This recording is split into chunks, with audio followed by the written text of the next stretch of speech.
Let's talk about generosity. But what if I told you that just about everything you think you know about it is wrong? What if kindness, the way we usually think of it, isn't really a virtue at all?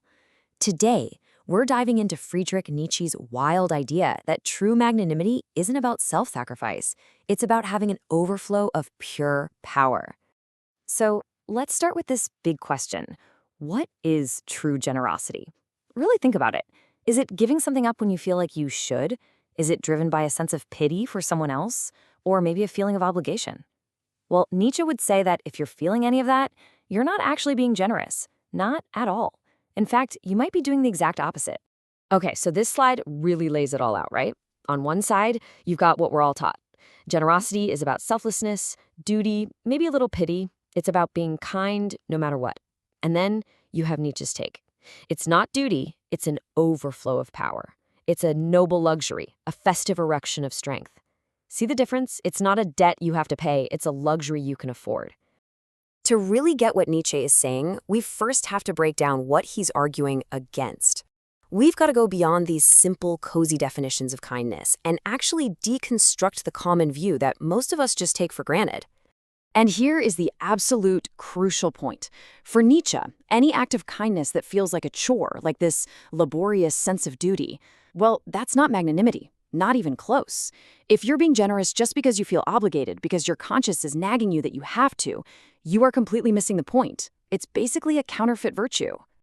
Okay, so if it's not about duty, then where does real generosity come from? What's its source?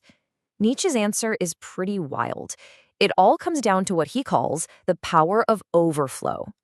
Just listen to the words he uses here: festive, prodigious. This isn't some grim obligation, right? It's a party. It's a celebration. For Nietzsche, true magnanimity is just the natural result of having so much internal strength, this incredible sense of power, that it just has to spill out. You give because you are overflowing with abundance, not because someone else is lacking. And this is where it gets kind of chilling, but also incredibly powerful.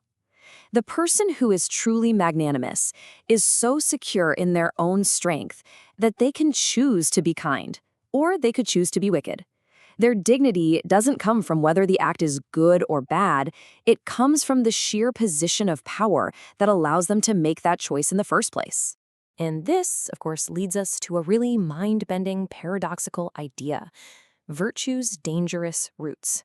Nietzsche is going to argue that to be a genuinely good person, you must first have the capacity to be a real, credible threat.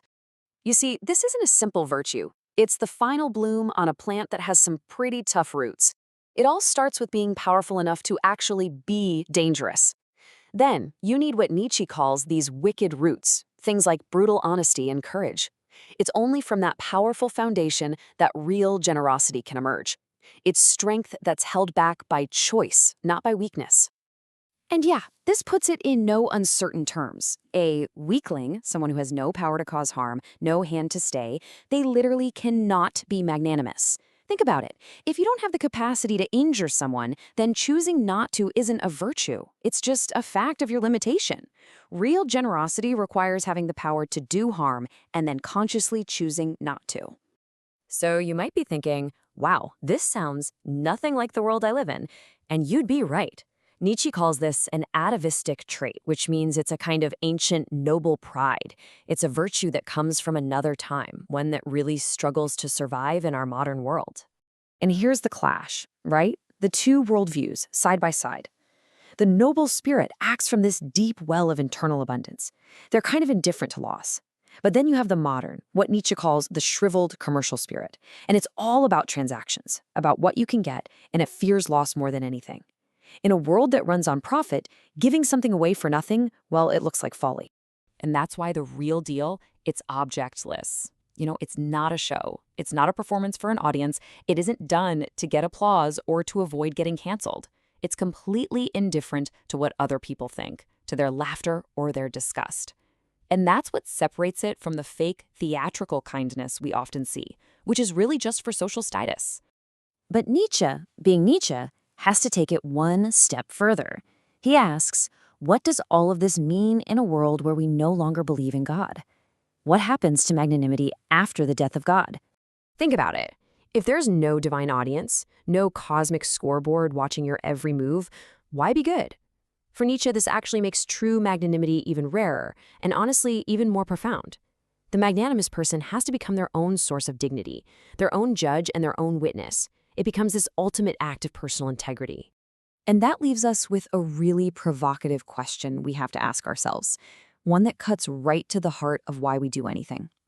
If absolutely no one is watching, no God, no society, no one you're trying to impress, who is your virtue for? Why are you being good?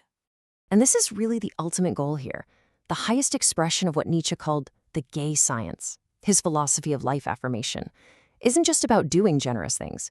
It's about being so powerful, so full of life, that your very existence becomes a gift to the world. For Nietzsche, this is the bridge to the Übermensch, that higher human being who possesses the world precisely because they're strong enough not to need it. It's a powerful vision of what we could be, something to chew on for sure.